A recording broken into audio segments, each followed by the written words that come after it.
Going to call this session of council to order, and in the absence of Mayor Harrison, I will politely decline the chair this evening. Councillor McHugh.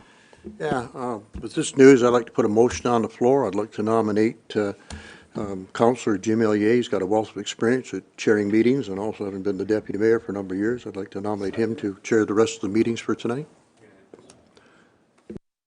Okay, motion is, take a, Duncan Armstrong? Second. Okay, all in favor? Unanimous.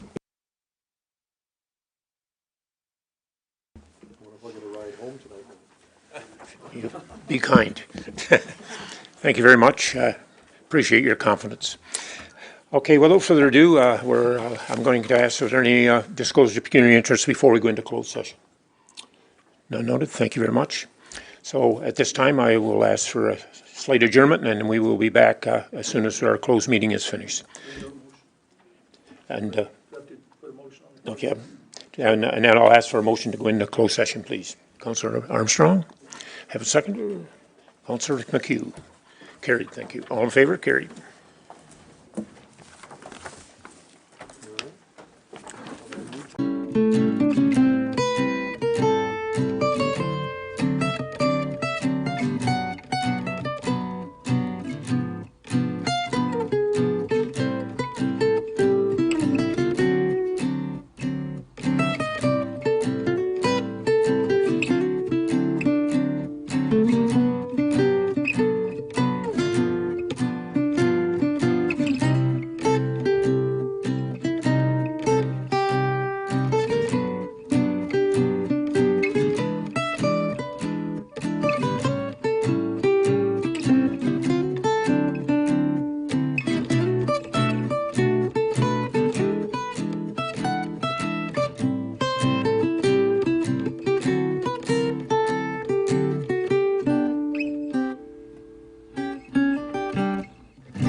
Okay.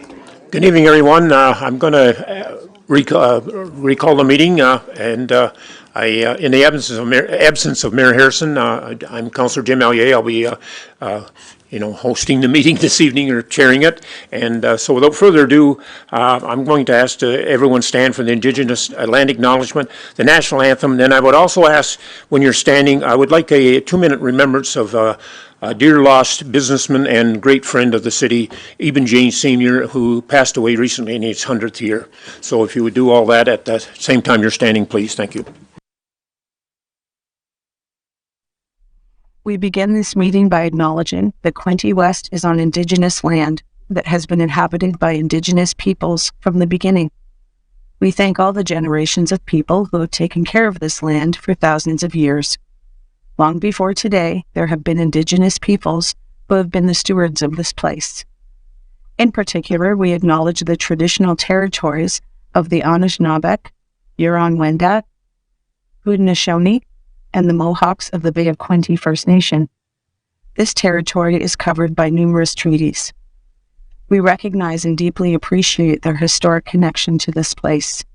We also recognize the contribution of the Métis, Inuit, and other Indigenous peoples have made, both in shaping and strengthening this community in particular, and our province and country as a whole.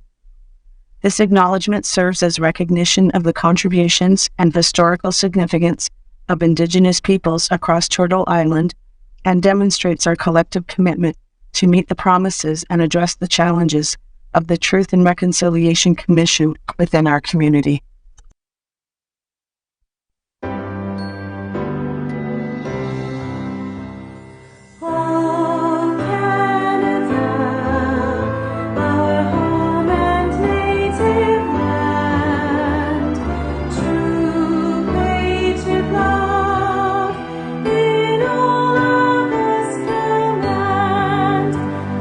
Glowing hearts we see thee rise, a true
I guess at this time, before I go around for opening remarks, Mayor Harrison sends his regrets. I can tell you that there's a regional grain farmers meeting at his farm this afternoon. And as you may be aware or not, that his son is the chair of the Grain Farmers of Ontario, and my understanding is there's going to be some dignitaries and provincial officials there, so I think instead of coming partially through the meeting and leaving, you decided to maybe just take a respite and stay right there. But anyway, I'm sure there'll be more information come out from that.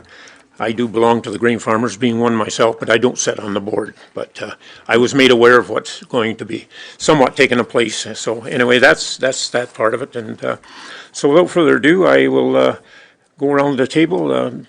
Councillor Roseblade, do you have anything you'd like to bring forward? Okay, thank you. No? Michael? Councillor Card? Councillor Quinte? Hey, thanks a lot, Mr. Ellier. Last week, I think it was last week or a little while ago, I was listening to the local Lauren Brooker show, and a nice young man was being interviewed, Taylor Russett.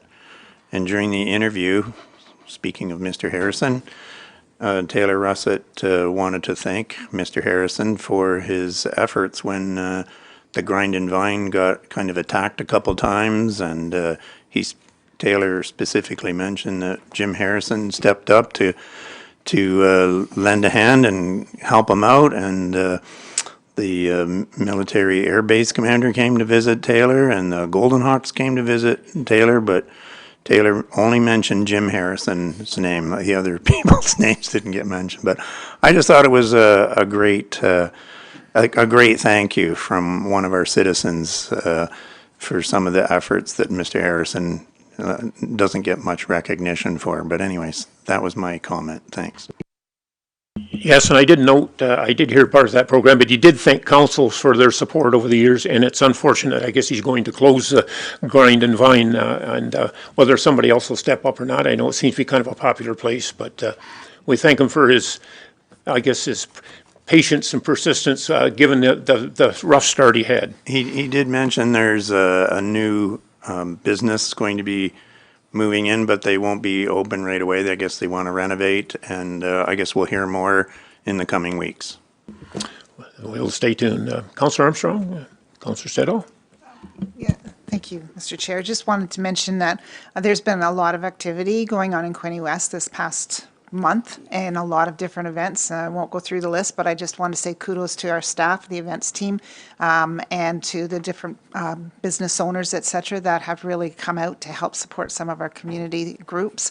It's busy, and I've heard it's busier than some of our neighboring municipalities. We've had so much going on, so kudos to Quinte West events team. Thank you, that's good. Councillor Reid. Thank you very much. I just want to remind people that the summer is fading very quickly, but there's still lots of music in the park on Wednesday evenings in Frankfurt and Sunday evenings in Trenton, so don't miss them. Absolutely wonderful, free entertainment. And as this weekend in Frankfurt, August 15th and 16th, there's an under 17, under 19, 10 teams are coming to Frankfurt for a baseball tournament. Great ball to watch as always, Saturday and Sunday, starting from 8 in the morning until 8 at night. So if you want a nice event, please travel out to Frankfurt and watch some great baseball. Thank you. Okay, thank you. Councillor O'Neill. Thank you, Mr. Chair. I had the pleasure of attending a business opening in Frankfurt at the Old Bank Cafe. A new young entrepreneur. I think he's going to be very successful. We had a good time there. Yeah. And there's also good news. The Community and Human Services that I serve on with Councillor Sharp, Armstrong, and myself, the 32-unit nonprofit housing, the scheduled move-in date's going to be January 27. So. Good, thank you very much. Who's the other?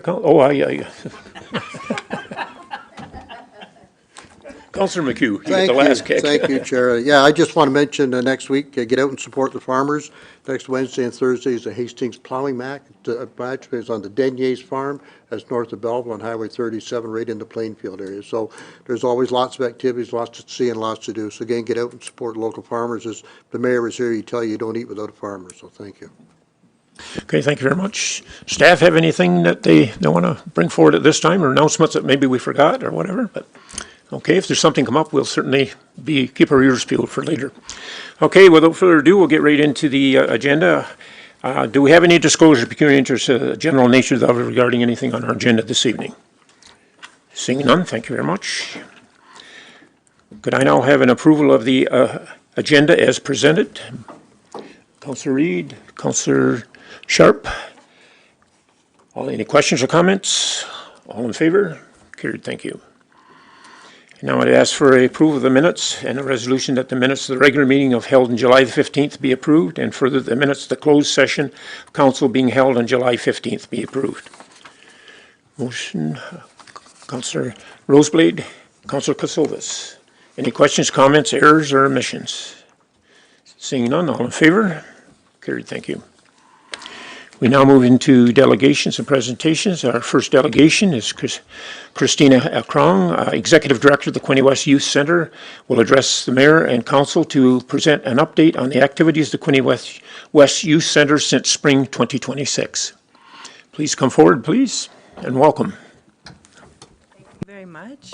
And I'm joined by our board chair, Maria Morris, who will lead us off. Thank you very much. We want to thank you for letting us come back. I promise we're going to be much shorter. We just wanted to share all the positive things that have been happening since we were last here in April, I think it was. Sorry. Maybe it'll be faster. Oh, there we go. All of the positive and exciting things that have been happening around the youth center are all demonstrating a lot of regrowth in the youth center, which was what the purpose was. So I just wanted to warn you all to get ready, because you're going to see lots of smiling faces and lots of activity that's happening at the center.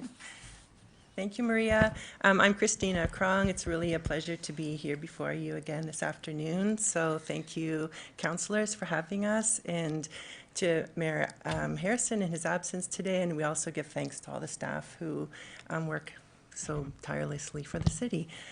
So like Maria said, we're here to share our updates with you and really to tell you what's been going on, what our plans are. And right now what we are in is in the middle of a very exciting summer. So I'm going to share a bit of pictures to just share what's happening at the youth center. This summer we're on trips every Wednesday. Today they were at Coburg Beach again, which is one of the favorite trips. We're helping kids build lifelong memories through things like trips to Calypso Water Park and the trampoline park.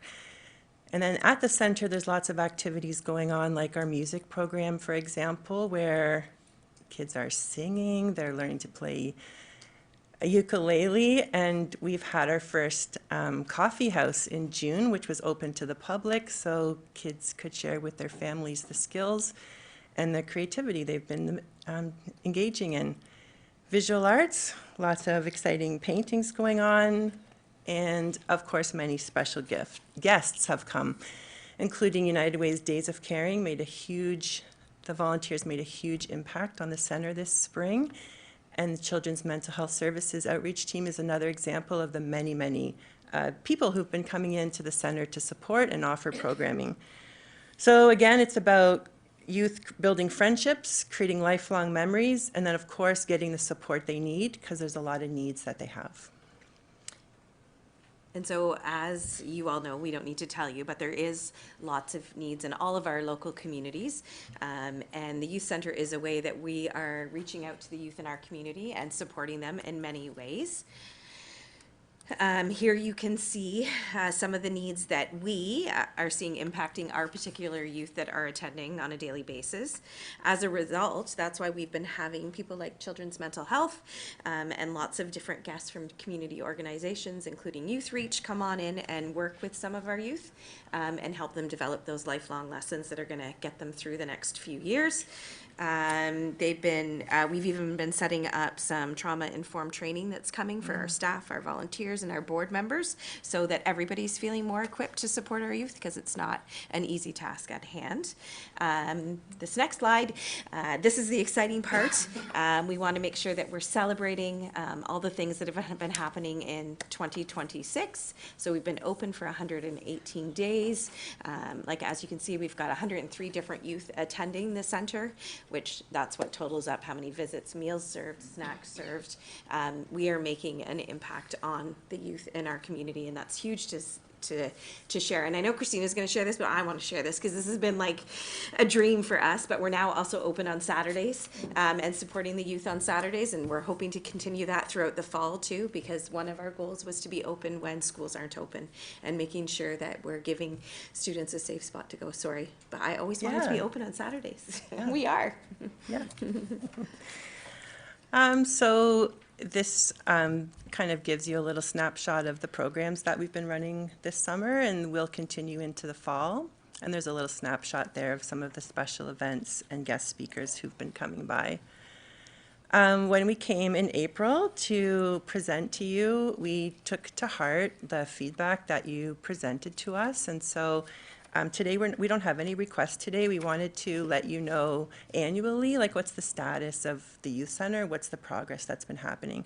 So strategic planning process is initiated. Once our strategic plan is in place, we will build a business plan and a financial plan based on that foundations.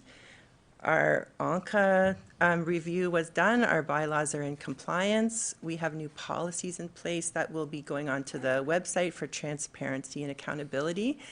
And so this is a little bit of some of the steps that we've been taking. We've also been, building out our community involvement by joining networks and with other youth serving organizations like the Hastings and Prince Edward Children and Youth Planning Table, which is really all about results-based accountability and shared data. So being a part of this table is really going to elevate our evaluation, documentation of what we're doing, and feed into the bigger picture. And this is just a real brief overview, kind of where we're sitting financially, because I know that was a lot of our conversation the last time we were here. But a huge thank you to, again, the mayor and council and all of you and all of our help here from the staff at the city too, in supporting us and in helping us work through some of the trials that we had. But we're on a good track.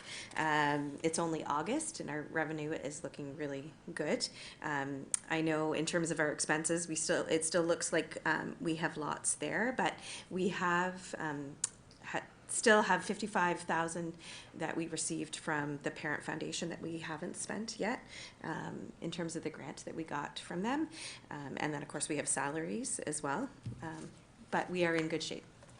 And if you're not busy on August 27th, some of you are coming to golf in our first ever glow in the dark night, which is great. But also for those that don't golf, from 7 to 9, we do have live music, and you can come and take a look at our amazing raffle prizes and just enjoy the evening with a drink and help us celebrate the youth center too. So we're really excited about this, what will hopefully become our annual event.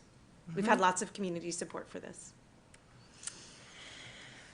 This is a snapshot of the funders that we've been receiving support from this year to date. We're really grateful to these supporters, including, of course, the City of Quinte West, without which we wouldn't operate as we do. And we're also really thankful to you for approving the lease amendment at our past delegation that allows us to generate new revenue from sublease agreements. And these 4 logos represent 4 organizations we're currently in talks with about renting our space. We're really excited to have been a beneficiary of a Parent Foundation grant just recently to create an arts hub and really elevate our arts programming for youth. And then I will say we are trying to navigate one significant challenge, which is that the building is not accessible to wheelchair users. This cartoon you see represents a real scenario when at our coffee house, we did have a parent using a wheelchair who couldn't watch their daughter perform. So what we're taking in the short term to address this is creating a venue guide and updating our website so it's really clear to people that the building is not accessible. We're creating a video tour of the building and a print venue guide that will be digital so people can know exactly what to expect, and that's the first solution. But we're also looking for solutions to let wheelchair users enter and use the space. And finally, I wanted to share this because the question the youth were asked at this workshop was, where do you find rest? And they were given art supplies to draw where they find rest. And of course, there's home and there's the beach and there's, playing Pokemon, but there is also the youth center, and that's what's at the top.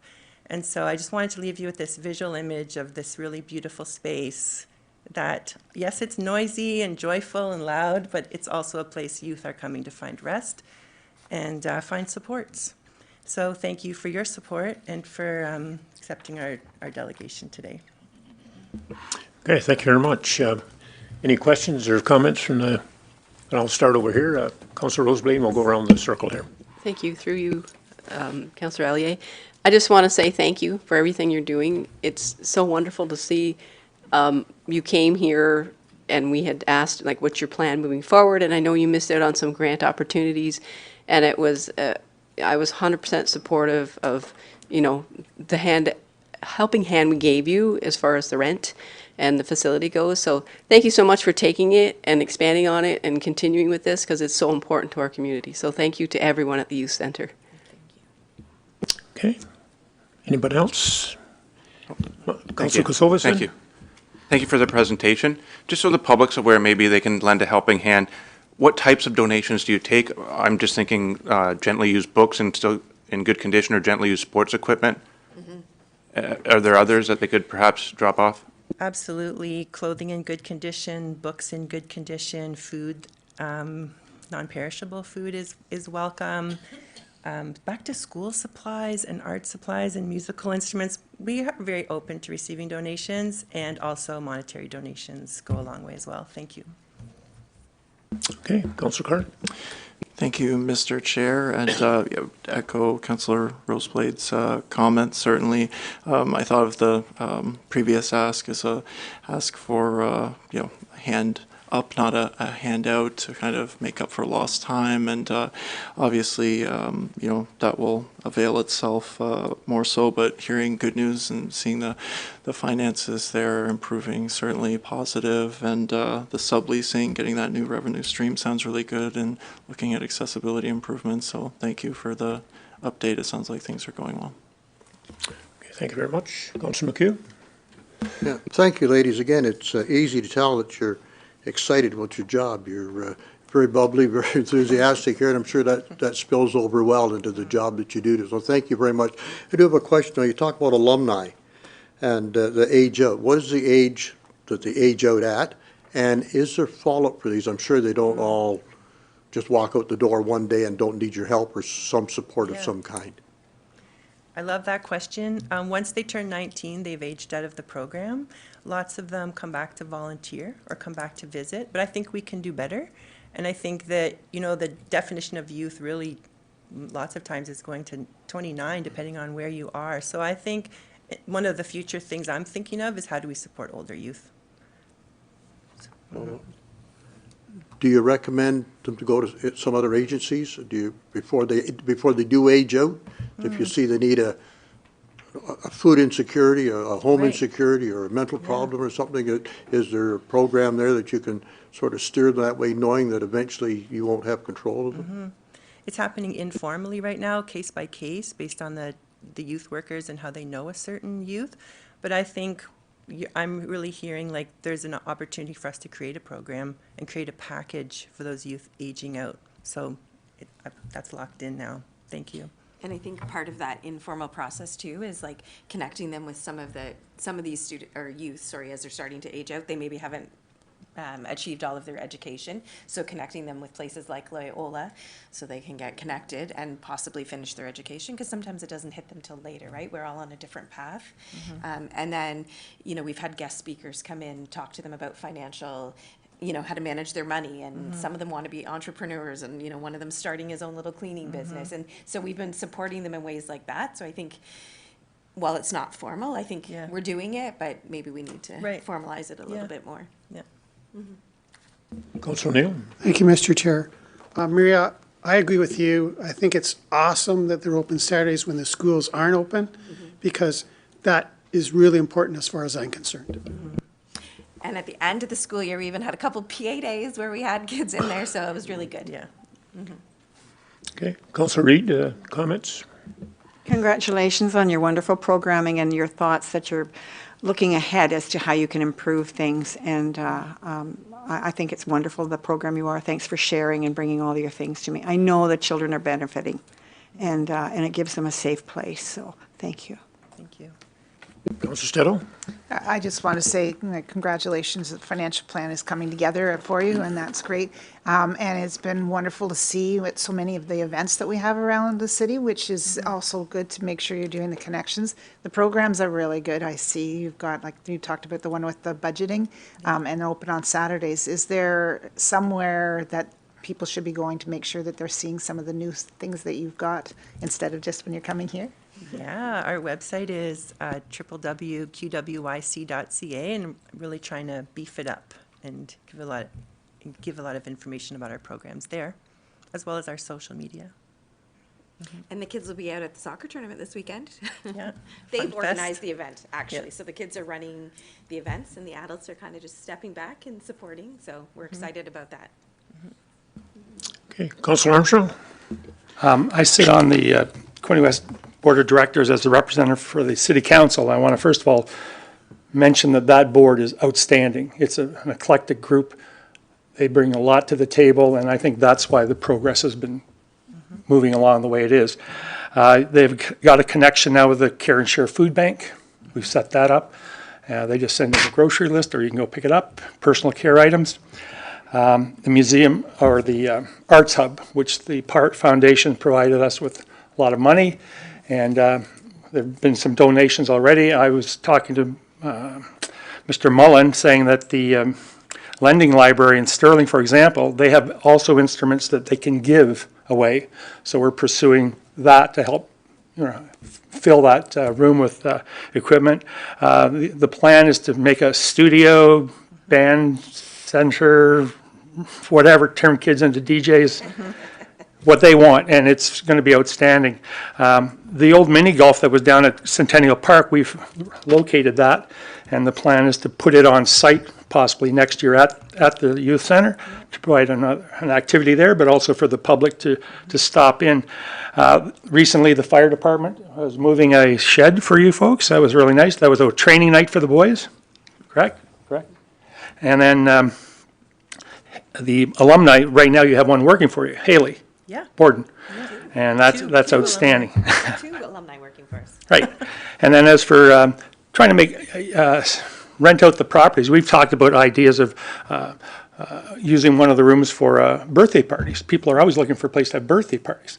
And in the meantime, we're talking about training the kids how to do face painting, balloons. And there's a little side gig for them, to, you know, that kind of thing. So there's a lot of opportunity there for the kids.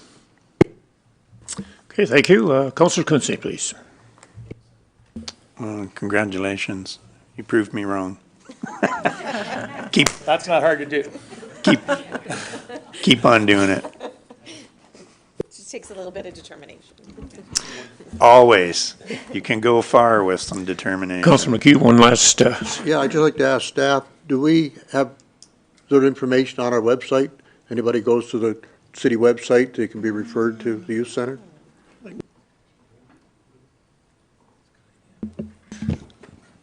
Through the chair, I'll certainly look into that, and we'll make sure we make the connection. I know we do promote the youth center through some of our other resource channels. I know we've got some through the community safety and well-being initiatives of the city, but certainly we'll look to connect them in other ways as well. Thank you. Well, ladies, thank you very much for your presentation, and feel free to come back anytime. I know most times, most people, they come once a year or something, but it's nice to even see a mid-year report. And you go through seasonal things, as you've said, with the summer is a little different when the regular school year's on. But both yourselves and the Frankfurt Youth Group is a great asset for our city. It gives our youth out there something to do without thinking of doing some other things that might get them in trouble, and keeps the police maybe from having to worry about a few things. But we don't want to think about that part. But we know kids need to be occupied and entertained, or whatever you want to call it. So, but we thank you for your dedication and hard work, and we appreciate what you do for us every day. Thank you. Thank you. Thank you for your attendance. Okay, now we head into public input. And anyone who'd like to come forward, you have 2 minutes, and we'll listen to your concerns. State your name and address for the record, please. Address is 50 Adrian Court. I just wanted to briefly mention I am an alumni of Quinte West Youth Center. It's been many years. It was a very different place when I was there. From the sounds of it, I'm very happy to hear of all the growth that's happening. It definitely, some things were a little bit more informal when I was there. It was still a great place to go. It still offered a great refuge for youth and for myself and many of my friends at the time. But I'm glad to hear that it's actually, there's more events happening, there's more things happening. You know, it's not just like, but I think when I was there, a lot of it was showing up and having a community, which is great, but there wasn't a lot of momentum outside of that, so it's really good to hear. I noticed that touched into my time. I wasn't thinking about that. Anyways, my name is Merritt. Some of you are just putting a face to my name, and I've already contacted you. Other of you that don't know me, I'm a 23-year-old college graduate born and raised in Trenton, and I just moved home this summer. When I came back and I heard about the upcoming election, I went online to our website to educate myself on our municipal government, and I was met with a disturbing lack of misinformation. I think you all heard the same opinion from Don Wilford from the Bay of Quinte Green Party yesterday when he expressed that he thinks our website is designed to be a barrier to the public. I happen to agree. I also think that our current biggest issue right now is voter turnout, or one of our biggest issues, and that's one that I'm hoping to address a little bit. Our last election, it was abysmal, and I think we all know that youth nationwide have been a little bit disengaged with politics for some years now. I think a big part of that issue is the red tape and the barrier of information, the access to information that they have. Our municipal councils are built on outdated technology. It wasn't built to stand the test of time. Different teams function separately from each other, which leads to fragmented data and extra manual labor on the side of City Hall. It's not an intentional issue, I don't think. I don't think it was intentional. However, I do think technology has just moved on without municipalities, and this is an issue that we're seeing Canada-wide. Speaking from experience, municipal governance is really overlooked in public schools and in schools. Even though it's the layer of government where citizens have the most influence and could have the most influence, but the problem is if kids aren't being taught how their local municipality works, not just like, oh, this is what municipalities do, and then it's forgotten about forever, which is all I ever heard, how decisions are made, how to have their voices heard, then the municipality, I think, has to do that and has to take some responsibility in getting that information to the youth, whether that's at schools, at the Quinte West Youth Center, at Loyalist College. My plan to deal with this was to put together a bit of an informal resource on like civic education, municipal civic education, to distribute to places like that. At which point afterwards, when the election is over, or when the candidacy election's over, I'd hope to be able to interview our councillors. I have 2 other issues I'd like to bring up shortly. I don't have a lot of time left, but I have 2 big issues with how the council collects public input. The first one being that you guys are not allowed to engage with me right now. And that's totally okay. I think that's fine. What I don't think is okay about that is the lack of communication given to the public on that fact. So when I come up here and I don't receive any input back, when I speak to you guys, and I've been here and I've done it before, it's really easy to leave this room feeling unheard and jaded, which I feel like contributes to a lack of communication that happens between our citizens and our council members. The other thing I think of is that it's important to remember that these meetings happen at 4 p.m. on Wednesdays. I'm lucky enough to work a job downtown that let me leave early to come here today. Most working class citizens in Trenton cannot make it here for this meeting. The live streams are amazing. I think that's a great thing. However, I think we could benefit from potentially, maybe the new council could attach like a survey document to it. I don't necessarily think comments should be turned on. I think that's a recipe for disaster. But a survey document of some kind may be attached to our live streams for public input to be given without people having to always be present at the meetings, I think could get a lot more public input, especially in the technological age, where a lot of our youth are going to, hopefully, if they do educate themselves, may not still feel comfortable right away showing up in person. Anyways, that's all. I have some sources about the technology debt crisis facing municipalities and some more actionable solutions in there as well that I'm willing to share with anybody who's interested. Thank you all very much for your time. Okay, thank you for your presentation, and I'm sure the clerk has taken all your current comments down, and we'll take, some of your considerations under advisement, and the council at a future date can maybe address some of the concerns, that's for sure. Thank you. Anyone else for public input, please come forward, state your name and address for the record, please. No one else? Okay, thank you very much. We'll now move on into the business of the evening. And our first report are committee reports, staff reports, and approval of accounts. And the first item is 10.1, a report from Jessica Smiley, Physician Recruitment and Engagement Specialist regarding Memorandum of Understanding, Regional Physician Recruitment. And the resolution reads that the staff report QW-2026-000120 by Jessica Smiley, Physician Recruitment and Engagement Specialist regarding Memorandum of Understanding with Regional Physician Recruitment be received, and that council adopts a bylaw attached as Appendix 1 to authorize the signing of the Regional Memorandum of Understanding of Doctor Recruitment. Jessica, do you have any comments before I ask council's consideration and a motion to support or carry forward with this, please? Through you. Thank you very much for receiving the report. This is an update to the memorandum adding Northumberland County to the agreement. So the city is already engaged in this memorandum of understanding. We are just adding Northumberland County to the agreement, as we are no longer connected with the municipality of Brighton with the business of physician recruitment. Yes, and thank you. I know we have a fairly extensive report here, but I just thought for public awareness why maybe just a verbal description, and we thank you for that. I've now entertained council's decision. Do you, Councillor Sharp?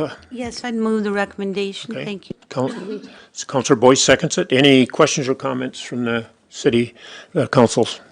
Councillor Carter. Thank you, Mr. Chair. Through you. Happy to see this come forward. Very important and prudent step toward protecting the taxpayer investments in these physician recruitment agreements, and happy to see it brought forward and including Northumberland County now as well. Okay, any further? Councillor Stedall. Just a question. Have the other communities adopted this yet? Through you, Mr. Chair, all but one of the communities have adopted it, and it's going the last meeting in August for, I believe, Northumberland County. Okay, thank you. Any further questions or comments? Hearing none, it's been regularly moved and seconded. All in favor? Carried, thank you. We now move to item 10.2, staff report QW-2026-001221 by Josh McChesney, Director of Corporate Services, City Clerk, regarding update to the city's notice policy. And the resolution reads that staff report QW-2026-00121 by Josh McChesney, Director of Corporate Services, City Clerk, regarding the update notice policy be received, and that the A09-policy 0030 notice policy attached as Appendix 1 be approved, and that staff be directed to place a bylaw on the September the 2nd, 2026 council agenda to repeal bylaw 13-76 attached as Appendix 2, being the bylaw enacting the city's existing notice policy. Entertain a motion to support. Councillor O'Neill. Councillor McHugh. Any further questions regarding that? As Councillor Stedall. Thank you, Mr. Chair. So just a question about, we're repealing the one bylaw, but we're not going to be bringing back another bylaw. Is that my understanding? Because we have this new policy of policies and it fits under that, so that's why it's going to be just dealt with in the background as a policy. Is that correct? Yes, through the chair, that is correct. Okay. So the policy will be in the background, but there won't be another bylaw bringing that policy forward. However, as you are aware, any specific policies, if required, will still come through to council. Okay, thank you. One more question. The other question was in regards to, and I apologize if I've missed this, but digital ads, are we going to be doing those if something appropriate needs to be advertised? I know with the newspapers, which is a serious loss, I believe, in our community to lose those newspapers where we could place ads. I'm just wondering if we are considering digital ads for anything like maybe planning. I'll direct over to Director Jardine. Mr. Jardine. Yes, through Mr. Chair. So for Planning Act applications, as council know, there's a number of different means by which we connect with the public. The signpostings on the subject properties, notification to adjacent residents. Up until now, for anything that's been city-wide, we have been using local news publications, but instead of that, we will be using the city's website. If something is very much a policy, a planning policy change that involves the entire city, we will also look at things like digital message signs to point people towards the website. But using the website instead of the newspapers still very much conforms with the Planning Act. Okay. Okay, any other questions? Okay, so we're ready to move and seconded. All in favor? Carried, thank you. Excuse me. We now move on to item B, staff report QW-2026-00126 by Sarah Pond, Deputy City Clerk and Accessibility Coordinator, excuse me, regarding active transportation and traffic safety committee matters for council's consideration and approval. And the resolution reads that the staff report QW-2026-00126 by Sarah Pond, Deputy City Clerk and Accessibility Coordinator regarding active transportation and traffic safety advisory committee matters for council's consideration and approval be received, and further that council receives staff report 26-009 PWES traffic calming measures update for information, and that council adopt the revised policy as attached. And the resolution, I think we'll get a motion for that resolution before the first two, or should we do the whole group there? Because kind of involves the whole thing. I'll leave it at council's discretion. They all kind of maintain the traffic common measures, but I'll leave it to your discretion how you want to deal with each one separately. You want to deal with them all at once. Mr. Chair, could I recommend we do deal with them all at once unless someone has a problem? As chair of this meeting, there was great discussion on all of them. Sure. But if that works, I'd rather, if the committee, or council could deal with them all, if someone has a concern, we pull it out. Yeah, there's 4 separate resolutions, but they all pertain kind of to the same article. They're all with active kind of give us a Coles Note version. I guess they're shortening things up, so I'd entertain a motion. Councillor Reid moves it. Councillor McHugh seconds. Any questions regarding any of those items? I know there's been some concern in Montrose and Councillor Rosebley. Thank you. I have a question in regards to, when I read it, it said there has to be a petition of 85% of the neighborhood before it will be considered. And I find that I have a hard time with that we have to, I mean, I had a call and I spoke to the Director of Public Works. I had a call just the other day in regards to a street where it's excessive speeding, and I'm very familiar with that street. And so I called as a counselor to put forward that complaint. And I was addressed very well by staff and said they would look into it, but I didn't realize that if we want it to go further, we have to get 85% of the subdivision to sign a petition in order to put a speed bump or extra stop signs on that street. And in my opinion, it is a raceway of a street and needs to be looked at. So maybe somebody can fill me in a little more about this 85% petition. Director Tracy, please.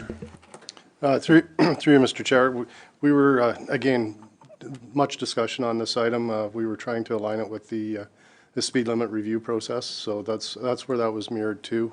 In terms of the traffic calming measures, again, trying to identify the specific community, 85% is a hard to pin a number on, but you know, I guess what we're looking for is a majority of the residents coming forward with a petition to have the committee then act on, start the process where we would investigate, reach out to OPP and bring all that information back to the committee to make a long-term decision on it. With regards to individual complaints as per the other day, we do have the ability to put out our speed camera to get some current data right away, and that has supposed to be deployed this week. And then I think we still maintain the ability, if it's deemed necessary by the director, that for immediate safety issues, that we could deploy traffic calming as well, similar to what we did on TRIP for the during the detour route because of construction. Thank you very much for the clarification, because I did find it is a touchy thing to ask somebody, one of the neighborhood neighbors, to go around to each house and get a petition signed. It's cause for conflict or an emotional situation for whoever is the one who's going to lead the petition. So I appreciate the fact that the city is acting with the speed spy camera, and we'll work with the data on that one as well. Yeah, just as follow-up, though, again, having a number of residents in the area bring forward a petition, I think is a good idea, because we have, through our trial process, we have endured a pushback. There's opinions on both sides. So again, the purpose of this is to try and put some process around the situation, so it's not just reactionary. Okay, any other questions or concerns? Okay, so we're ready to move in a second. We approve all 4 resolutions that's brought before us. You know, any further questions, comments? If not, all in favor? Carried, thank you. Excuse me. We now move to item 10.3, financial services, and item A, staff report QW-2026-00115 by Caleb Denouden, Director of Finance, the City Treasurer, regarding P1, it's that P1 or PI investments? PI investment results in the second quarter of 2026, and the resolution reads that the staff report QW 2026-0074 by Caleb Denouden, Director of City Finance and City Treasurer, regarding PI1 investments and results in the second quarter be received. So I would entertain a motion and any questions you might have. Councillor Quinte moves it. Seconder, Councillor Stedall. Questions or comments regarding that report? Seeing none, all in favor? Carried, thank you. We now move to item B, staff report QW 2026-00125 by Caleb Denouden, Director of Finance and Treasury, regarding 2026 debenture financing and lame duck delegated authority. And the resolution reads that council approves and entertaining into long-term borrowing and temporary financing agreements with the Ontario Infrastructure and Lands Corporation, also known as OILC, for capital projects in an aggregate principal amount and not to exceed $41,431,000. And further, that council pass the 2026 borrowing OLIC bylaw. And further, council pass the lame duck period delegate authority debentures for capital works bylaw. And further, that the mayor and treasurer be delegated authority to sign all necessary and supporting documents to execute the agreements. And entertain a motion and any questions or comments. Councillor McHugh moves it. Second, Councillor Armstrong. Any questions or comments? Councillor Stedall and then Councillor Quinte. Just some comments on this, because instead of, this is a lot. This is $41 million that the city is going to be debt financing. And just some of the background on that when you take a look at the numbers. So we've got $6 million over 20 years, $6 million over 30 years, and $29 million over 40 years. That ties us in for a long time because, the money is levied off, I believe, taxes and the water sewer rates is how we're repaying both of those. Is that part correct? Through Chair, just to clarify, also development charges are paying for a lot of that debt. Boring. Okay. And my question really is, I understand these projects have all been approved and that, we need to move forward, and I understand about the lame duck that we have to do that now, but is this everything? Because I see in the next report, there's $13 million that we've got in debt from other capital projects, so is this 41 million is not the end of what we need to borrow? There's another at least 13 or more that may be coming forward based on what we've approved, is that correct? Councillor.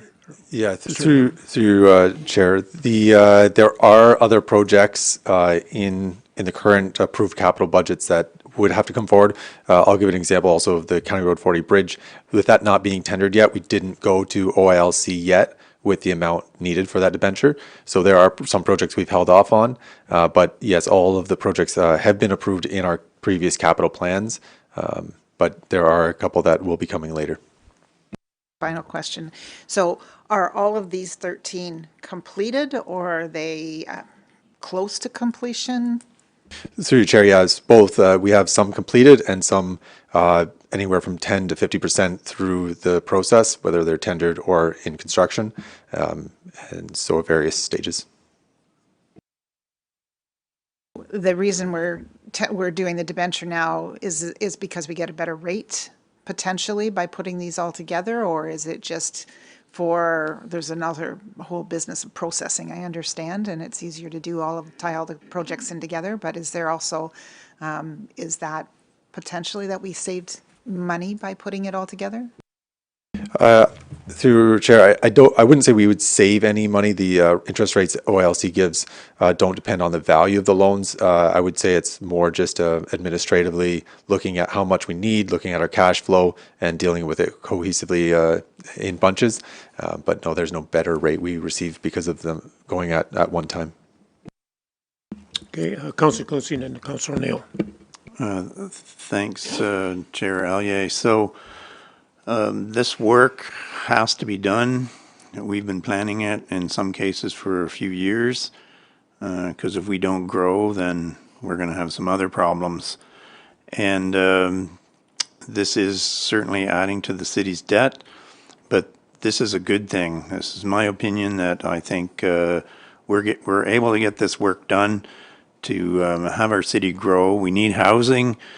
And this is going to help us get the housing developments ready to go as well. I know there are other conditions when it comes to building houses that are affecting the builders and the developers, but we still have to be prepared for when those times are ready, and hopefully those times are coming soon with the federal and the provincial government coming through. We've also got some plans to get some assistance with our development charges. We did send an application to the province, and hopefully they put a big rubber stamp on it and say, go Quinte West. So anyhow, that's my thoughts on this. Thanks. Thank you. Councillor O'Neill. Thank you. Through you to Director Denowden. When we borrow the 40 million, can we do it on progress draws? Like when you're building a house, you need 20 million and then 10 million later? Or do you have to borrow the whole 40 million right away? No, through Chair, there is the ability to borrow construction financing as we go throughout the project. So yeah, based on cash flow, we determine whether we need to take draws or not to either avoid interest or to ensure we can make the payments on our certificates. Thank you. Okay, Councillor Card. Thank you, Mr. Chair. I just had a couple of, and I apologize for not asking Director of Finance to calculate this before in case you have it, but do we know of the 41.4 million, what percentage of that will be service from development charges would be the first question. And the second, can you speak to the terms of the debentures and how that is strategically decided, if that is solely linked to the lifespan of the asset, or if there's other decisions with interest rates, that sort of thing, what goes into that decision? Through you, Chair, we do have a chart in the staff report that highlights whether there's development charge revenues used to pay for that debenture. Sometimes I have two reserves and development charges, so I don't have a percentage for you right now. I can look up that after. As for the length of debenture, yes, there's a couple things, and we work with OILC on these. They wouldn't provide a debenture if the useful life of that asset is less than the length of the debenture, so the debenture must be less than the useful life of that asset. That's one consideration. And the other consideration is cash flow. This is especially important for development charges. We know how much we have in the reserves, and we know how much we can make in payments every year out of that reserve, and we want to make for room for contingencies if there is a slow market in either residential or commercial, and we don't see those revenues in development charges. We need to ensure we have enough to make the payments on that debt, and so that's one of the reasons we've also looked at longer term debt periods to ensure we have the cash flow to make those payments in the worst case scenario. Okay, anyone else on this side have any questions or comments regarding that? Okay, we have the, the resolution on the floor. All in favor? Carried, thank you. Now move to item C, staff report QW-2026-00117. Matt Hodge, Manager, Finance and Deputy Treasurer, regarding the 2026 second quarter capital project update. And the resolution is that the staff report QW-2026-00117 by Matt Hodge, Manager of Finance and Deputy Treasurer, regarding 2026 second quarter capital project update be received. Motion to receive. Councillor Reid, Councillor McHugh. Any further questions or comments? Councillor Quinte, please. So I have it in my notes that in this report is our winter control budget. And because we had a pretty exciting winter, we are currently in a precarious position if we get another really exciting November and December with extra snow and extra ice and stuff. So does the staff have a backup plan for our current backup plan? Mr. Tracy, do you want to prognosticate on the future that might be or might not be, I guess, and how much maybe we had left over from our reserve, I guess, of a winter control? Sometimes we do have a fair amount, and in other years, when we have a heavier winter, it gets eat up pretty quick. Through Mr. Chair, yeah, just checking with Mr. Denowden, there is about 137,000 left in the winter control reserve, so that is not a great position to be in, but considering the winter we went through, I'm hopeful and optimistic that we don't see that double down for this winter. So we can get some snow, but nothing like we had this past winter. Yeah, through you, Mr. Chair, that's a question to be answered another day on how we finance and deal with that if that's the case. Mr. Denowden, don't go far. We might need you. Councillor Card and then Councillor O'Neill, please. Through you, thank you, Mr. Chair. Through you to Director Tracy, if you would briefly maybe share some information brought to environmental stewardship the other day in terms of the reusing of the sand, which could have some positive fiscal effects if there's a silver lining to be had here. Through Mr. Chair, yeah, yesterday at the Environmental Committee, we have been looking at some beneficial use items. And one was how we use our winter sand. So I know CAO Angelo had been looking into that previously and just following up and trying to follow through on that. We are intending to reuse some of the material we collected, screen it, and blend it into the new sand that's recharging the domes. It will have some savings, but it will be on the lower side, but everything helps. Councillor O'Neill. Thank you, Mr. Chair. Through you to the Director of Public Works. On the Wooler Road Bridge rehab, waiting on CN approval, it's $15 million budget. I can't remember when this has gone on. Like, how long do we have to wait for CN? Through Mr. Chair, honestly, yeah, I can't answer that. I know we've reached out to our legal now, and we're following up with CN on that aspect. I believe we have all our approvals with CP. So we have had recent correspondence, but it is a extremely frustrating and frustrating, yes. Councillor Quinte. Maybe they'll hurry up when the bridge collapses right onto their railroad. They might move a little faster then. Thanks. Well, we hope that don't happen, because usually there has to be a vehicle or something on top. Someone's going to get hurt along with maybe trying to set the message across. But I do know, dealing with CN when we built the one on Highway 2, and Mr. CAO, I don't know whether we've ever got our settlement all from them or not. They're not the swiftest, as Matt has said, to deal with, and I'm sure that in the end, they're not going to be any easier to deal with than what they have here. For some reason, are slackers on that regard, but I don't get it. When CP can be cordial, and Transport Canada, we have to deal with them overall, but it seems to be frustrating, that's for sure. Mr. CA, would you want to comment on any of the past dealings I know you've had? I will. Thank you, Mr. Chair. And I think it's really important to note we're being very cautious as we move forward with CN based on our previous experience with, as Chair has mentioned, about the Smithfield Overhead Bridge. We want to make sure that the agreement is airtight and that there's a commitment that we're going to get all of our money back, all of our 7.5% back from CN before we get into construction, because that didn't happen after construction during the last bridge that we had replaced. In addition, you'll recall that this project is also, we've been pushing from funding for the Ministry of Transportation and different funding sources, and we have a meeting with the parliamentary assistant up at AMO on Monday afternoon with Rick Breezy to talk about funding for this bridge as well. So it's really important that we keep these lines of communication open with our MP and our MPP, so that if there is funding, we want the funding before we start construction of the project. Okay, thank you very much. Councillor Neal. Thank you, Mr. Chair. I hope CN isn't involved with the Alto project. All I know is, over the years of being on Murray Council and on this council, we've always had to, when we dealt with them, keep a third rail option there to satisfy them. And then, of course, the last time we had to raise the bridge a meter, I believe, Mr.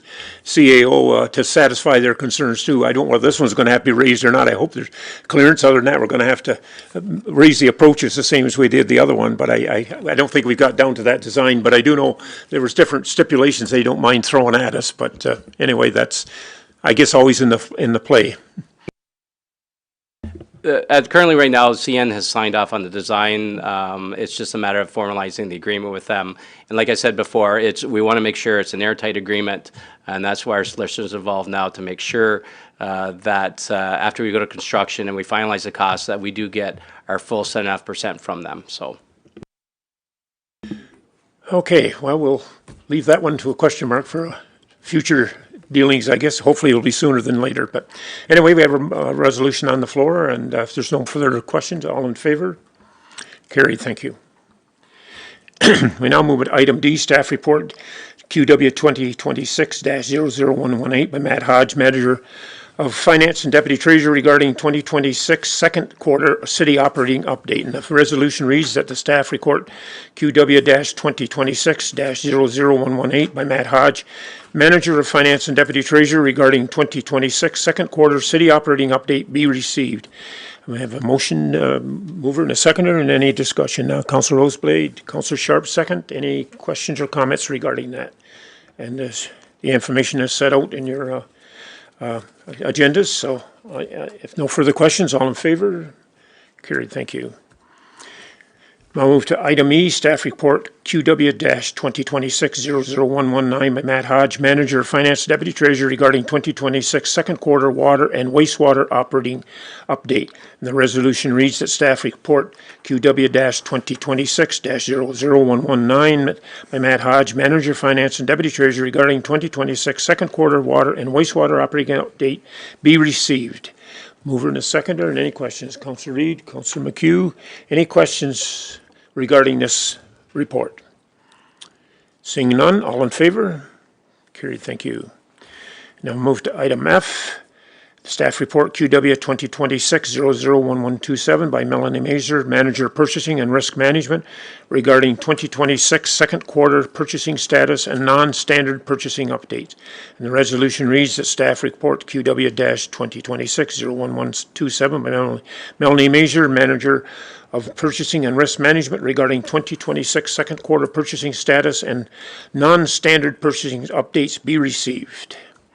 Mover and a seconder, entertain questions. Councillor Armstrong, have a seconder, please. Councillor Boyce, any questions or comments regarding that information? Seeing none, all in favor? Carried, thank you. We now move into item 10.4, Planning and Development Services, and the first item is the minutes of the Planning Advisory Committee meeting held on July the 16th, 2026. The resolution reads that the minutes of the Planning Advisory Committee meeting held on July 16th, 2026 be approved. Councillor McHugh, Councillor Katsovas, any questions or comments regarding those minutes? Seeing none, all in favor? Carried, thank you. We now move to 10.5, Community Services Strategic Partnerships. And the first item A is Staff Report QW 2026-0123 by Jacqueline Grimman, Director of Community Services and Strategic Partnerships regarding animal rescue and crew and ARC. The resolution that the staff report QW-2026-01223 by Jacqueline Grimman, Director of Community Services and Strategic Partnerships regarding animal rescue crew, or also known as ARC, be received. Motion and entertain any questions or comments. Councillor Sharp, Councillor Roseblade, any questions or comments regarding that? Councillor Sharp, please. Thank you, Mr. Chair. I just want to thank staff for their very detailed review to consider facilities, and it's very clear there isn't any, but they certainly looked very deeply into this, and I appreciate that. And also that the group still has opportunities to apply for grants in the future, so through our grant program. But there was a lot of work done, and thank you very much. Thank you. Any other questions or comments? Seeing none, all in favor? Carried, thank you. Now move to item B, Staff Report QW-2026-00108 by Linda Lyle, Manager Economic Development Tourism, and Louisa Sorrentino, Economic Development Officer regarding Commercial and Tourism Community Improvement Grant Plan application, building and property renovation grant approval at 214 Front Street, Trenton, and the applicant is Poojan Soni. The resolution that staff report QW 2026-01108 by Linda Lyle, Manager of Economic Development and Tourism, and Louisa Sorrentino, Economic Development Officer regarding the Commercial and Tourism Community Improvement Grant application approval be received. And further, that the council approves the allocation of $25,000 to Poojan Soni for the property at 214 Front Street, Trenton. Excuse me. Under Program 3, Building and Property Renovation Grant Program through the Commercial and Tourism Community Improvement Grant, and that council approved bylaw number 26-104 to enter into an agreement as presented later in this agenda. Excuse me. And entertain a motion and any questions. I'll move it. Councillor Quinte, seconder. Councillor Roseblade, any questions or comments regarding this item? Seeing none, all in favor? Carried, thank you. We now move to item 10.6, Public Works and Environmental Services. Excuse me. Staff report QW-2026-0113 by Matt Tracy, Director of Public Works and Environmental Services, and Robert Jackson, Manager of Engineering Services regarding PWES Q2 reports on capital projects. And the resolution is staff report QW 2026 from Matt Tracy, Director of Public Works and Environmental Services, and Robert Jackson, Manager of Engineering Services regarding PWES Q2 reports on capital projects be received.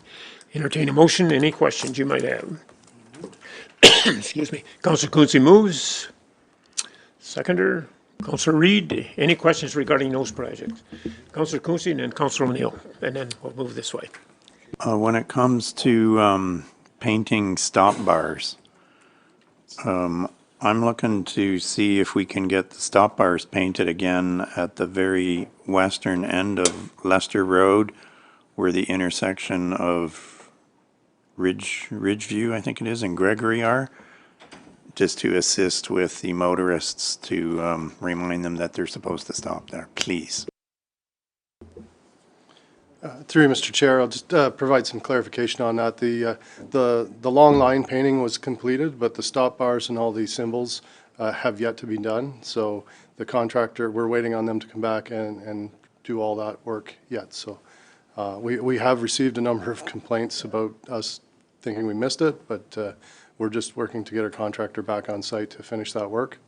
And I think I'm going to consider putting in deadlines in the next year's bid. It's just that I don't think those got done last year either, but just to keep it in your notes, please. Thanks. Okay, Councillor O'Neill. Thank you, Mr. Chair. I'd just like to make a comment. I've noticed lately, under the city's website, there's been a lot of updates on the capital projects like Second Dug Hill, the water mains, and thank you for letting the public know what's going on. Okay, thank you. Councillor Sharp. Thank you, Mr. Chair. I want to add to what Councillor O'Neill said, that there are so many projects underway, and you really visibly see all the work. I see it out in the road works and all the activity and the park development and the trails and the cycling. And sometimes with weather and so forth, things do, maybe the schedule gets somewhat changed. And yes, there are interruptions, but we need to get this work done. And so I really wanted to acknowledge all the department heads and the staff out there supervising these jobs, trying to get these jobs done, and all the staff working on particularly in the summer heat. But these projects, when I look at this list that Mr. Jackson, Mr. Tracy have provided, and the budgets, when we go through the challenges of what projects are going to get done and what and the costs, and then physically now, whether it's water development or the what's going on right downtown here in the Trenton ward, this is where I would say rubber hits the road, but this is where you see somewhere where these big costs are. And I just really want to acknowledge that. And also, as Councillor O'Neill said, there may be scheduled changes, interruptions. I know there's lots of work going on in Frankfurt Ward. And, check the website, check with the staff, give us a call. And everyone's trying to do their best. I just want to say that. Thank you. Yes, thank you very much. Any other questions? Councillor Reid, please. No, I just want to add to what Councillor O'Neill and Councillor Sharp have said to people. I know it's upsetting that when you have to take a detour or whatnot, but you need to look at the whole picture and see the benefits that will be there. Be patient, be kind. They're working hard in heat, and that's my concern. It's just we're doing the best we can. The city is improving the roads, the water and sewer, and doing this all for the residents. So be kind. Take an extra few minutes if you have to get to work. Be patient. They're doing the best they can. Yeah, I think we all agree with that. And progress isn't, it may look like regress, but I mean, there's got to be disruption, unfortunately. And when it's all done, it's going to be a beautiful presentation for our city and for people to see when they drive through it eventually. So progress is always good, even though there's some disruptions. Mr. Tracy. Through you, Mr. Chair, just to add to this, I'll just give you a verbal update. We did close the Division Street project yesterday, so we're reviewing the bids. We do have a bid under budget, which is nice to see, and we'll be announcing that shortly and hopefully getting the project underway. Okay, thank you very much. So if there are no other questions regarding that item, it's been regularly moved and seconded. All in favor to receive? Carried, thank you. I will move to item B, staff report QW-2026-0128 by Matt Tracy, Director of Public Works and Environmental Services regarding Bayside Water Treatment Plant Enhanced Coagulation Project.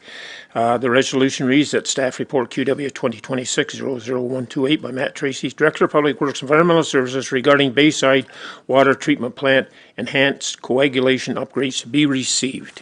Do you want to comment on that, Matt, before I ask for the vote? Maybe people want to know what a coagulation thing is. I know there's some explanation in our report here, but maybe you can give us a Coles Notes version for the ordinary folks out there. Okay.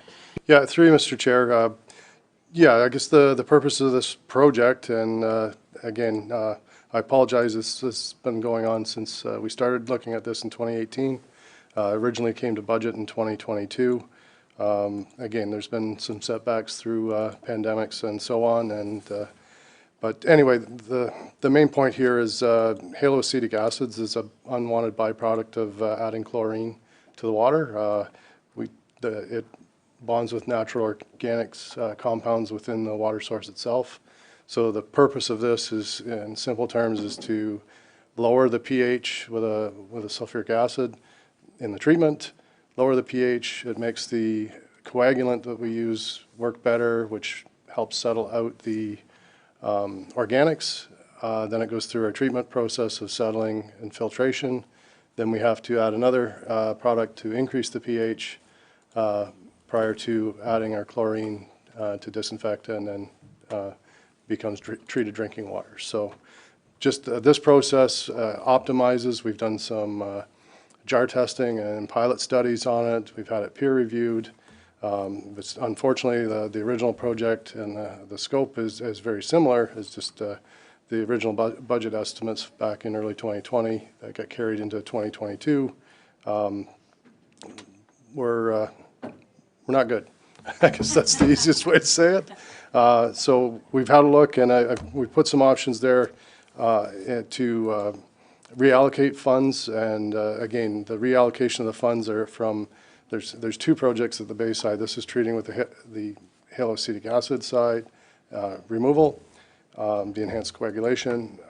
There's other project that we talk about in the report about dealing with the residuals, which is the sludge management coming from the facility, from the process. So we're suggesting to reallocate those funds, and we'll come back, take them off the books for the time being. We need to look at it further and come back with a recommendation and a proper budget at a future time.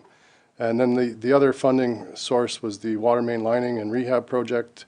I don't like doing this, but it's I didn't want to take money from reserves, knowing that we're not going to be in a position to probably spend this money this year. That's why I'm suggesting that we reallocate it. We're part and parcel with the water main or water tower project that's in design. There's some water main lining that we're considering, so that is going to be another year out. So that's why I'm recommending reallocating that fund, and we have future water main lining projects that will come into play and budget in 2027.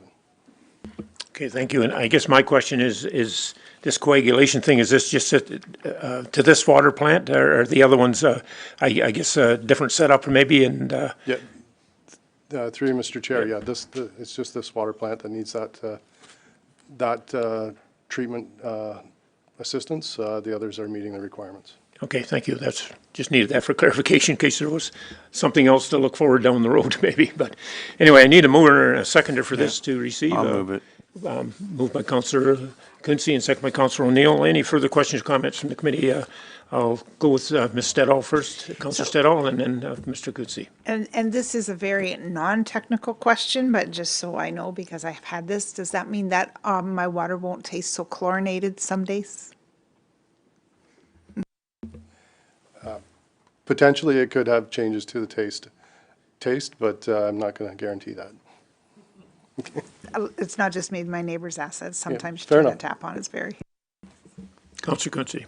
I just wanted to remind the water staff that Councillor Boyce and Councillor Stedall and Councillor Quinte all drink this water. That explains everything. I know where you work.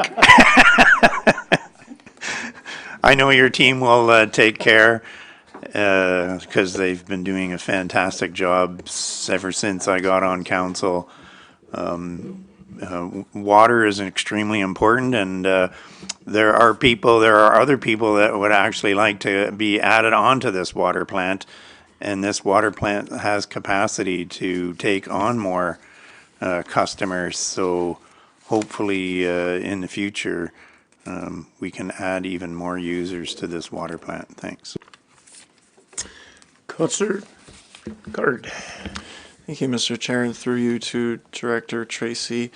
Yeah, we spoke earlier about this a bit. I was disappointed to see the water main lining funding for that rolled in, just in terms of, and I'll ask you to kind of drill down on that a little bit, and why you're more optimistic there will be projects ready for next year's allocation, if there is one. I remember that debate when we discussed the water rate schedule, and though I didn't support that rate schedule, I did understand the logic of making the high ROI investments, and so could you talk about just briefly why you're optimistic the projects will be ready next year, and also the sewer main part of the program?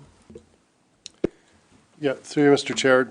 No, the two water main and sewer lining projects, we have been successful and have a program in place now. We're just, we've sent our, the streets for the sewer lining program. We're just waiting to get our final pricing back and intend to continue with that work this fall. On the water side, we were looking at projects as they relate to in the vicinity of our new water tower that's in design now. However, that work is not finalized, so that's where I'm suggesting this fund is available. There are other streets that we have as candidates, but I will bring that back. I'll take note of that, and I'll bring back some specific candidates as part of the budget book.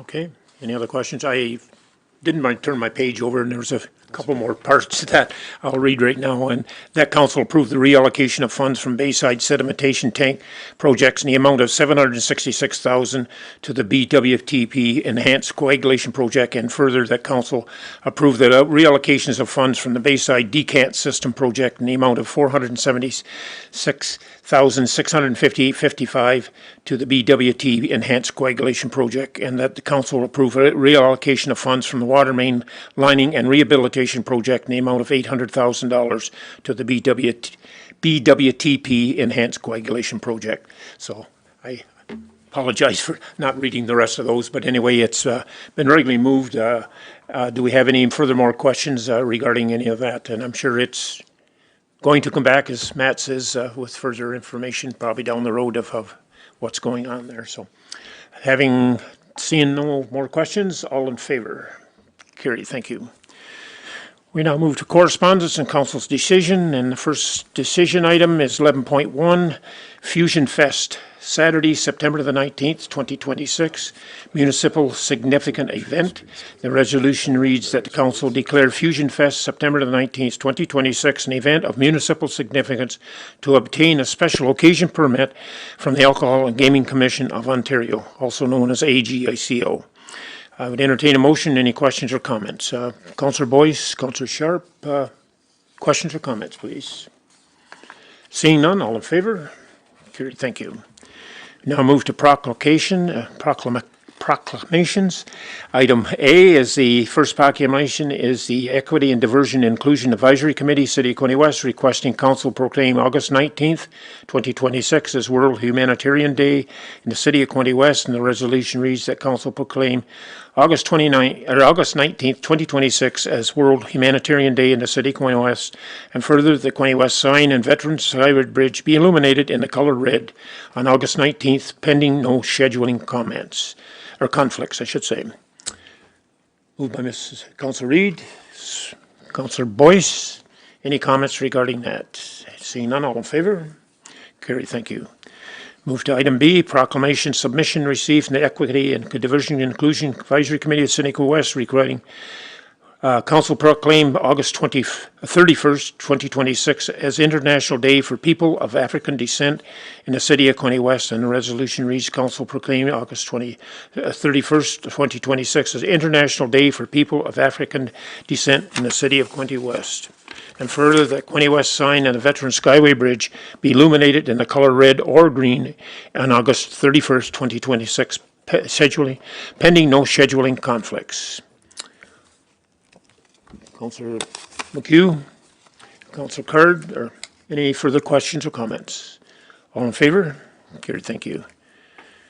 And item C is proclamation submission received from Evelyn Wilson, founder of the Tears Mean Love, requesting council proclaim September the 1st to the 30th of 2026 as Childhood Cancer Awareness Month in the City of Quinte West, and that council proclaim September the 1st to the 30th, 2026 as Childhood Awareness Month in the City of Quinte West, and further the Quinte West sign and Veteran Skyway Bridge be illuminated in the color yellow from September 1st to the 30th, 2026, pending no scheduling comments. Mover and a seconder, please. Councillor Consolvis, Councillor Armstrong. Questions or comments? See none, all in favor? Carried, thank you. And item D, proclamation submission from Winona Marlowe, Patient Partner Committee Co-Chair and Lifting Graduates, Sepsis Canada, requesting council proclaim September 13th, 2026 as World Sepsis Day in the city of Quinte West, and that council proclaim, excuse me, September the 30th, 2026 as World Sepsis Day in the city of Quinte West, and further that the Quinte West sign and Veteran Skyway Bridge be illuminated in the color purple on September 13th, 2026, pending no scheduling comments. Mover and a seconder, and questions? Councillor Stedall moves. Seconder, Councillor Reid. Thank you. Questions or comments? Seeing none, all in favor? Carried, thank you. We now move to correspondence and printed information. I will comment on the first item A, and I know Mrs. Reid, we had to deal with this at our last meeting. We didn't get it in as quick as Quinte Conservation. We had to approve their pre-budget. As you know, we're all going through a magical consolidation, if you want to call it that, of conservation authorities, and they have to have a pre-approved budgets. As you can see, it's approximately 2.9% increase as of right now, and I think pretty much everything else is kind of frozen for the moment until everything comes into place. So I just wanted to comment on that, and hopefully the council will support that and we can send that back. And then I'll entertain any questions regarding to any of the items that are left on there, and I'll entertain a motion or comments, please. Mover? Okay, Councillor Quinte, Councillor Reid. Any questions regarding any of those items? As there's I just had a comment about Yep. the Lower Trent Conservation draft budget. Chitra Gowda worked very hard with the CEO, and I think they trimmed everything they possibly could. So I think they really put their heart and soul into keeping the expenses as low as they possibly could. So we appreciate you considering this for us. Thank you. okay. Can I make Councillor a Quinte, please. comment? Yeah. This is to all the conservation staff. Our city, we couldn't do the work that the Conservation Authority does, and the minister making his comments in October that nobody was going to lose their job who was on the conservation, that is 100% true. The work that the conservation authorities do for all the municipalities is something that we just don't have the capacity to do. And if the city had to do that work, the taxpayers would be very, very unhappy. So the work of the conservation authorities is important. It's well received by our staff here, for the most part, to have timely responses, and so that just means the citizens can get their projects underway sooner. I know it's not perfect every time, and there's a process for that, but for the most part, the system works in this locality. So I'm just, I guess, perplexed why the government is making this change where they're mushing everything together, because it is definitely creating stress and confusion amongst the conservation staff. But they should be reassured that their jobs are much needed. Thanks. Okay, thank you. Any other comments regarding that? May I also ask for your consideration that we include, Ms. Pond, is it all right if we include the non-printed with that motion too? Absolutely. I noticed after I turned my page, it was there, so instead of having another resolution. And I will say, on these applications, if you got nothing to do tomorrow night at 5 o'clock, we'll be dealing with these tomorrow night. So if you need some entertainment, please, you're welcome to come out. All right, if there are no other further questions, Chair? yes, Councillor Quinte. There's another note in there from Bruce Kerwood regarding the LDD moths, which formerly known as the gypsy moth, and wondered if council wanted to give staff any direction on what we might be doing, or at least put some kind of a plan together for next spring if we suddenly find that these things are attacking our community once again. Okay, thank you. I don't know, staff, I know we had to deal with that almost 2 years ago now, I guess, when there was an influx of across the various area. Do you have any comments on that? I know we implemented a couple of different things, but go ahead, Mr. Tracy. Yeah, through you, Mr. Chair, after reading the correspondence, I did a little look back, and I believe the way it was rolled out, it's quite a few years back, but I understand the concern. It was considerable. I think we put in place that the city had a contractor available to spray and spray city facilities, but that contractor was also available at the owner's cost to spray their own property. So we can reach out to make sure contractors are available if that is the concern in the case, but it wouldn't be that hard to bring this back in the spring if something develops. Yeah, Mr. Elliott, it was more than 2 years ago. It was like 6 years ago. But anyhow, it's definitely before COVID is what I remember. But these things killed a number of trees. I know some trees came back, like the young, strong, healthy trees were able to survive, but many trees did not. And that's always a giant headache when that happens. But anyways, I just wondered so if we do reach out to the contractor, are they still doing this kind of work? And B, would they be interested in coming back? Because we may need their services in the spring. Thanks. Okay. Councillor Stedall. Just a comment, not really asking staff to do this, but the item 12.1G, which is the resolution for the Cold Lake payment in lieu. I'm not sure whether or not this will affect us or not, but I mean, it seems to be a new item about, the undervaluation of the PILT that we would get from the base. And I just didn't know if staff want to maybe comment. Yeah, Chair, thank you for bringing that up. We have actually received that correspondence, and we reached out to MPAC about the assessment on the base here. We do know that the assessment agency in Alberta is quite different, so the issue that they're facing is very different than our issue. But we use this as an opportunity to reach out to MPAC and verify our assessments. Okay, thank you. Okay. Any other questions regarding any of those items? Seeing none, all in favor of the receiving? Carry you. Thank you. Okay, item 13, notice of motion. I see none. New and other business. Anything around the table? Councillor O'Neill. Thank you, Mr. Chair. A question to our CAO. On the 401, the section's known as the Highway of Heroes, but it's still Highway 401. My understanding is on Second Doug Hill, some residents would like a portion of it named after, I think it's Saren's Way. Is this possible? And what would we have to do to just name that section but not change the name of the road? Staff, whoever wishes to take that on, please.